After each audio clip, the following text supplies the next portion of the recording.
This week on the video version of the Business of Tech, how much has the market changed in a year? Good and bad news on security. 123 style passwords get discussed in the Senate.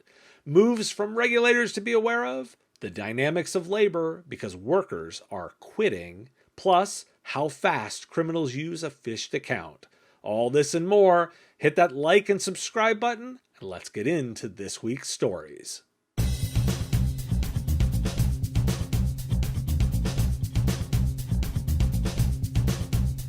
Monday morning clearly means a Monday cleanup.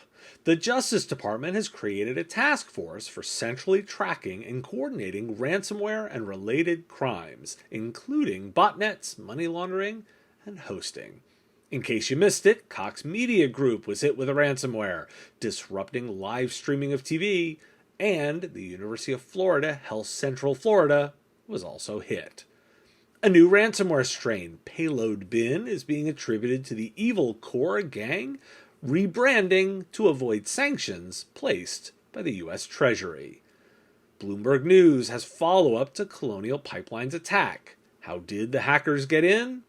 A single compromised account, which was used to access the company's VPN.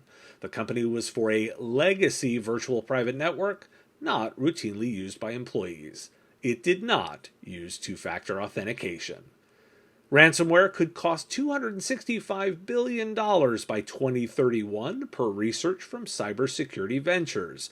This is based on 30% growth in incidents year over year, and estimates say this year will cost $20 billion, which is 57 times more than 2015. Data from the Thales Group isn't great. Just 55% of those surveyed have implemented multi-factor authentication in any form. Only 17% said more than 50% of sensitive cloud-hosted data is encrypted. Only 45% have centrally defined cloud policies. This all after the White House pleaded with businesses to, quote, take ransomware crimes seriously. The FBI director has compared these attacks with the 9/11 ones, focused in on the parallels between the two. This in statements on Friday. Now, why do we care? I wish the FBI director's statements were true, but the lack of the physical imagery of burning buildings means ransomware just is not the same. The White House may plead to take this seriously, but without a more significant downside, I don't think it's going to happen. We as technologists have the tools to prevent so much of the issues we're facing. How many of you rolled your eyes hearing that the way into Colonial Pipeline was an old unused account with no 2FA? So if the solution is known and there's no surprise on the occurrences, unless something changes, we're going to see more of the same. I stand by my 2021 prediction. Someone's going to get hit with criminal negligence over security, because most of these ransomware incidents are proving to be very preventable. Tracking the shifts in the business market, let's start with the small business landscape. Axios dug into that, particularly the migration online. Some stats. Stripe's CEO says more businesses launched on Stripe since the start of 2020 than in the rest of the company's history, being founded in 2009. Facebook said in April that it has more than 200 million businesses using its free services, more than double since 2019. Etsy in May indicated that the number of active sellers moved from 2.7 million in 2019 to 4.4 million in 2020, and GoDaddy claims in 2020 it added more than double the number of customers than it added in 2019 at 1.4 million net customers. On the broadband front, smartphone ownership increased 4% to 85% in 2020, and home broadband subscriptions have increased 4% to 77% among American adults since 2019. This new data per Pew Research, which also indicates data highlighting 30% of Americans having problems connecting to the internet at home, of which 9% say this happens often. So why do we care? 85% of adults owning a smartphone is a big deal. Only 67% of Americans voted in 2020. What I'm struck with on this data is the significant changes to the way consumers are using technology. E-commerce, digital connectivity, and small business sales are changing. While much of this is consumer-focused, anyone in small business knows the line between consumers and small business is very porous. My takeaway is obvious. Don't assume what was true before is true now. The pandemic and the emergence after have changed pre-existing patterns. Past performance is not an indicator of future results. Because I absolutely don't want to always start with security, let's dig into a few around the world of work. Wondering about the change in vehicle driving patterns? Well, they aren't back to pre-pandemic patterns, but could go that way. Research by Streetlight Data shows that while miles traveled in February 2021 was still below the previous year, it rose in March to nearly the pre-pandemic baseline. 37 states showed an increase in March 2021 compared with February 2020. Also of note, the rush hour in the afternoon has become a rush afternoon generally, and the morning rush has disappeared. Instead, traffic simply builds to become the high point in the afternoon. Last week, I talked about Apple's plans to return to the office 3 days a week. Maybe not. Employees are pushing back. There's an internal letter in the company coming 2 days later, which is making requests for additional flexibility. As we consider work from anywhere, the information is reporting that Google is working on additional workspace features around productivity, including RSVPs for meeting invitations specifying in-person or remote, as well as offering meeting availability for external organizations. And while I won't dive into too much of Apple's announcements from their WWDC event this week, one big one of note, FaceTime is getting Android support via the web, as well as the ability to schedule calls and share content. So why do we care? Commutes are a byproduct of the changes for sure. Of course, do employees want to take on that load? That's the question facing Apple. Management had one idea, and employees clearly have another. The opportunity remains in the connection of culture and technology to meet the business's needs. Apple just threw their hat in the ring for collaboration, too. Sure, it's heavily consumer-focused, but that doesn't necessarily matter for smaller companies. Google is looking to absorb ideas like Calendly into their product, so this is this one entire space of innovation to watch. Another day, another security list. Navistar, maker of trucks and military vehicles, was breached and data stolen in an incident on May 20th. It was disclosed via filing with the SEC, and the company says operations were not affected. An older form of phishing has resurfaced, Agent Tesla, first noted in 2014, and it's apparently been updated as being used to procure data. Noted as a low-cost ransomware, as low as $15 a license, the authors offer 24/7 technical support too. On the good news front, the Department of Justice has recovered most of the $4.4 million ransom paid by Colonial Pipeline. Law enforcement recovered the private key of the DarkSide Bitcoin wallet and recovered 63.7 bitcoins of the roughly 75 paid. The activities of ransomware gangs are so extensive, it's expected to be an issue raised by President Biden with Russian President Putin in Geneva at a meeting this month. The DOJ also announced the arrest of a Latvian national behind TrickBot and specifically cited the collaboration between public and private entities. Of course, it can't all be good news. A new password breach reported by Cybernews, which says 8.4 billion passwords were just released on a hacker forum. This is likely a roll-up of other breaches and could be the largest collection yet. Also of note, it isn't just old technology under assault. There's malware being reported by researchers as the first to target Windows containers within Kubernetes clusters. Dubbed Siloscape, it's designed to open a back door in poorly configured clusters to then run malicious containers. Why do we care? That's the key detail, poorly configured clusters. It's seemingly always about poor configuration. The Washington Post is noting that this seizure of funds is the first by the new task force. That's encouraging. We're now watching for changes in the government's approach. Will something change after Geneva? Let's talk more regulation and legal moves. Ohio has filed a lawsuit to declare Google a public utility. Quoting The Hill, the complaint filed in Delaware County Court alleges Google has used its dominance as a search engine to prioritize its own products over organic search results in a way that intentionally disadvantages competitors. Quote, Google uses its dominance of internet search to steer Ohioans to Google's own products. That's discriminatory and anti-competitive. When you own the railroad or the electric company or the cell phone tower, you have to treat everyone the same and give everyone access. Ending quote. The IRS has asked Congress for more authority on reporting crypto transactions. The request is to try and collect data for development of regulation for the space. Here's one from Australia.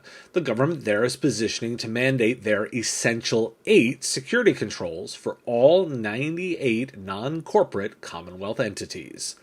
In Norway, the Auditor General is focused on that country's public energy sector, with an assessment of weaknesses in cyber defense and strategy. The office is requiring more oversight for the sector. In Norway, the parliament's government systems were breached twice in 7 months. And the EU broadly is now investigating US-based cloud services by European public sector organizations to see if they're effectively protecting citizens' data.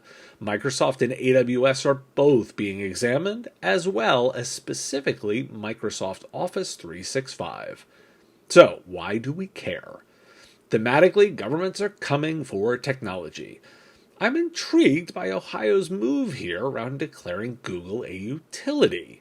Regulators on multiple levels and in multiple countries are poking at the various technology companies.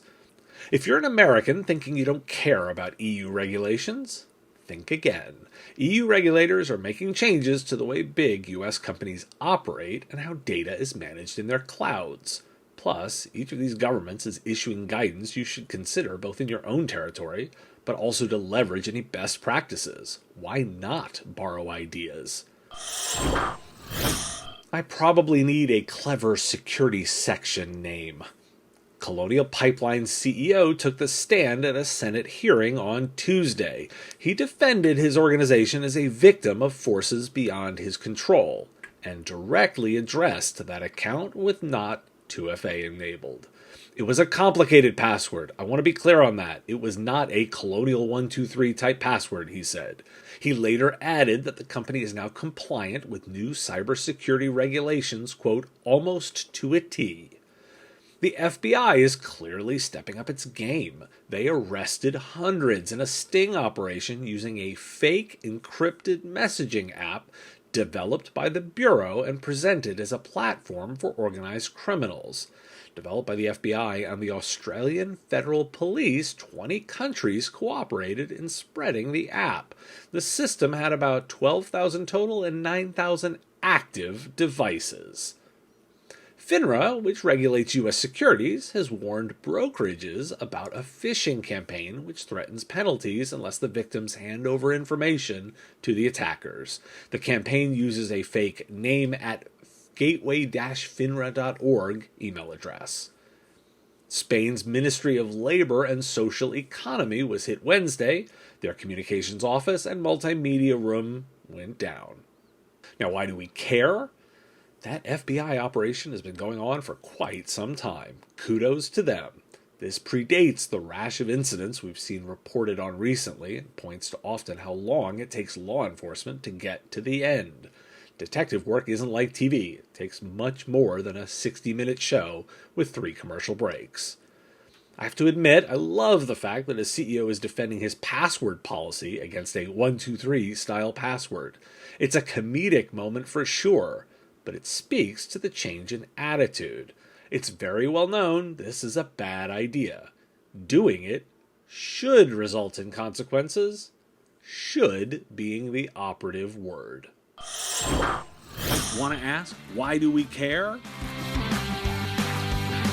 t-shirts, stickers,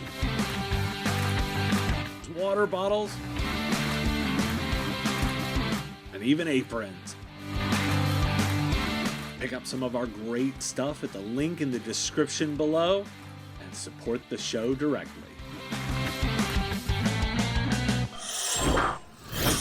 So workers are quitting more. This from some new government data. In April, the quits level and rate increased to series highs of 4 million and 2.7% respectively. Professional and business services were the second largest industries impacted, right behind retail. There are 9.3 million job openings, and both are records. Wages in IT are going up too, per Computer World. Wage surveys reveal that IT executives in giant enterprises are getting the most important wage boosts, with a median rise of 3.2%. IT execs in mid-size enterprises are seeing median rises of 1.2%. For lower-level positions, IT execs do higher at mid-size enterprises than at giant ones. Center managers at giant enterprises are seeing 0.6% boosts, whereas these at mid-size enterprises are seeing 1.3% rises. IT staffers are seeing the least enhancement, an ongoing phenomenon through all firm sizes. And tech unemployment is also low, 2.4%, which is about half the national average of 5.5%. Forrester weighed in on digital transformation in recruitment. It's accelerated due to the pandemic and in two ways. First, those that adapted, shifting their operational model to serve customers in new ways, and second, those in growth mode who use technology to expand faster. WeBoost asked about returning to work. 81% of respondents in their survey feel safe returning to the office, with 44% saying they feel safe returning whether they've been vaccinated or not. The survey shows about half, 47% of respondents will consider leaving their jobs if they have no choice in home versus office work, and 55% prefer to work remotely at least part of each week. IBM is expecting those workers back in the offices in September, which is when they can return. They did not, however, announce any specific rules about remote working. Facebook, too, with a new policy. They're extending work from home if the job can be done remotely. It's a change from the previous announcement that only certain employees could request remote work. So why do we care? This data all screams one thing for me. Workers are in the driver's seat. There are less of them available, particularly in tech. They can call the shots on what they want. They're going to command higher salaries, and they get to pick where they work, not their bosses. Sure, you can fight these trends, and on an individual basis, you may be successful. You'll just be working a lot harder as you swim upstream against the current. The data is pretty clear here. With increased demand from the pandemic, Canalys reports that U.S. PC shipments were up 73% over the same period last year. That added up to a total of 34 million units sold. While Apple had a good quarter with sales up 36%, it was surpassed by HP, which sold 11 million units in total, with annual growth up an astonishing 122.6%. IDC has indicated that IoT spending slowed during the COVID-19 pandemic, and they believe it will experience double-digit growth in Europe through 2025. Biggest area is sensors and hardware, then services. The uptick is linked to the move to the post-pandemic economy. And I'm going to tuck this announcement in. Zoom has launched phone appliances. Partnering with Poly and Yealink, these devices combine video, audio, and collaboration into a single device. So why do we care? And the other half of today's stories is the market itself. There's opportunity there. Certainly short-term as it relates to PC-style devices, and long-term as it relates to sensors and smart-enabled devices. That's why I included the Zoom announcement. Because if you're working in the business layer, that workplace, Microsoft 365, Zoom collaboration style space, the technology to deliver that does not have to be tied to the PC. There's much more to it. And the real value is making sure it's in the right places at the right time with workers who can leverage it effectively. That's training, that's policy, and that's culture. All of which come with much higher services revenue and margin. I want to revisit the outage from earlier this week. I don't cover outages because by the time you hear about them here, they're over. But let's discuss this one and what happened. Tuesday morning, Fastly, a content delivery network, had an outage for 49 minutes. Sites were offline during the outage with different results, such as a 503 error or images and formatting not working. So what happened? Turns out it was an undiscovered software bug activated when one customer made a change to their configuration. The company indicated they were aware of the problem within 1 minute and restored service to 95% of the network within 49 minutes. So why do we care? There's two reasons I want to discuss this. First, most of those within the technical operation of the internet praise the company for both its fast response and its effective communication, both during the incident as well as after the fact with an incident report. The takeaway lesson: communications matter. A lot. And the second is broader, and I'm referencing a protocol article here. Other portions of the news coverage were about the perceived concentration of power in a small number of companies. And as that article points out, that's something of a red herring. The internet does have choke points and software has bugs. Those aren't the issues to worry about. This service operated by design in both cases. It executed well on handling its issue, but it's also both available as a choice to use by providers and has competitors. It's up to us, technologists, to talk about it correctly. And I skipped security yesterday just to make sure not every day is the same. But now there's a lot to talk about.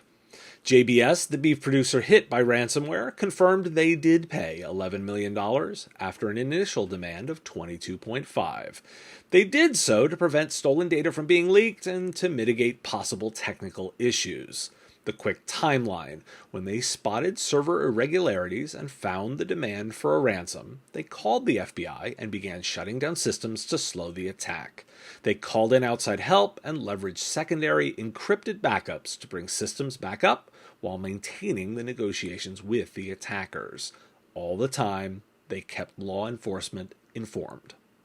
Microsoft has further warned about attacks on Kubernetes clusters. One running Kubeflow machine learning are being targeted for the purpose of mining crypto.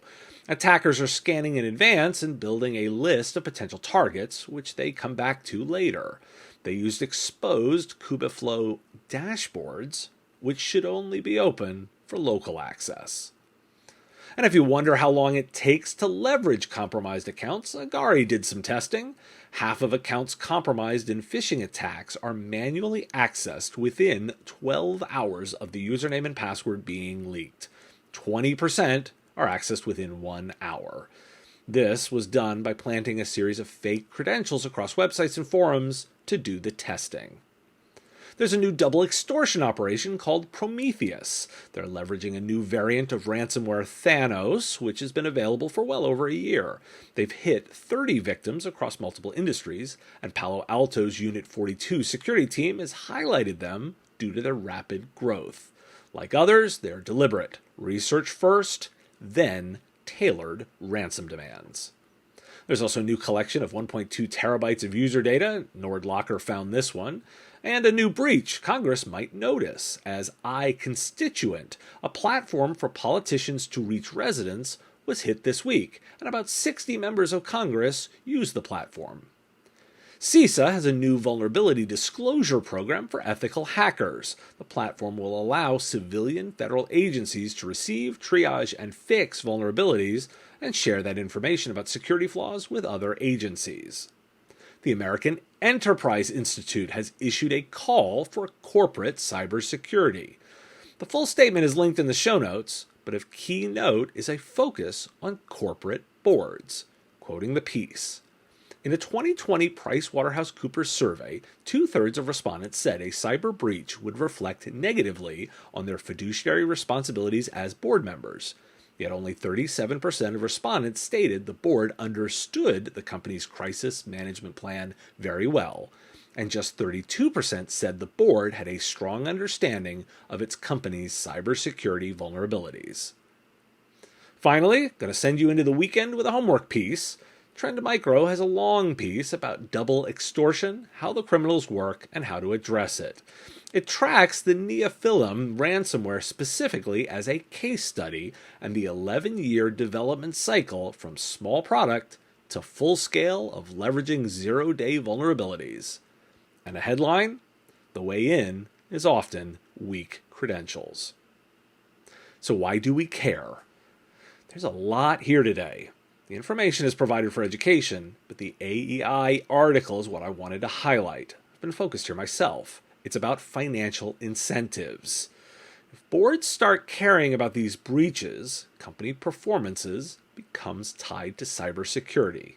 Perhaps this is a sign things are changing. Thanks for tuning in to This Week in the Business of Tech. Shows come out each week, pulling together the daily podcast. If you like this show, please hit that like button and subscribe to the channel. The content here is possible because of supporters like you. If you want access to shows early, answers to your questions, and private interactions, join our Patreon. It's pay what you want. You decide what the content is worth. Join at patreon.com/MSPradio. Patreons also get access to the written versions of every story as they come out. If you want the stories right away, you can get them on the daily podcast. Find The Business of Tech on Apple Podcasts, Spotify, Google Podcasts, or wherever you get your shows. Subscribe links at businessof.tech, and I'll talk to you again next week.